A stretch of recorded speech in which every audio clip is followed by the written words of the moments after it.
speak four things. For the crucifix I speak out. For the Star of Israel I speak out. For the divinest man who ever lived, who was a German, Bach, I speak out. For sweet Muhammad I speak out. For Buddha I speak out. For Lao Tse and Chung Tse I speak out. For D.T. Suzuki I speak out. Why should I attack what I love out of life? This is beat. Live your lives out? Nah. Love your lives out. Jack Kerouac.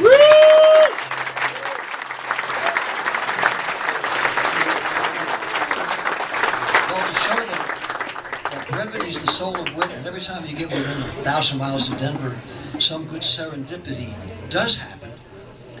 I last saw Neil in 1965 when we all bumped into each other out of Haight-Ashbury just before the big explosion took place with the Quicksilver Messengers, Wavy Gravy, and that first concert that they gave.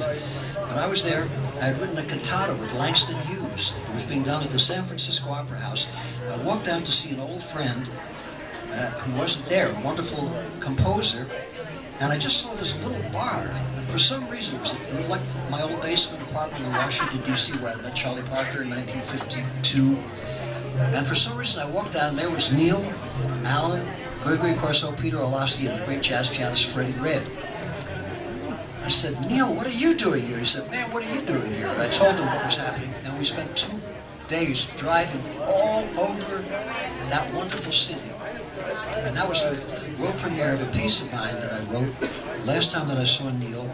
And I have letters from Jack all about that, and stayed in touch with Neil after that. Then in 1968, just about the time that Neil passed away, they were doing a piece at in Houston with the symphony, and I did a cantata, which was done out here in Denver about 10 years ago, based on writings of American authors, which Jack helped me to choose. And one of them was from The Lonesome Traveler, Jack describing being up in the mountains.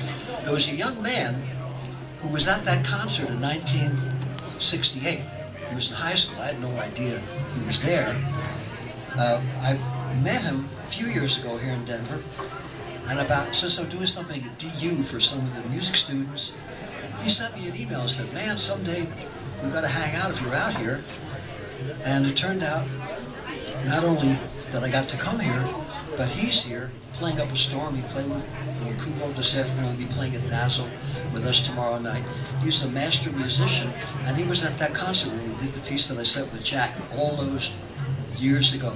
So for all you young folks, especially, if you do something good from your heart, it might take years and years and years, but like the principles of organic farming, it all comes back. And then when it comes back, you send it out again. And that way you'll never get the senior citizen blues, because you'll be too busy sharing and enjoying yourself and learning new stuff to ever have sufficient time to grow sour and senile.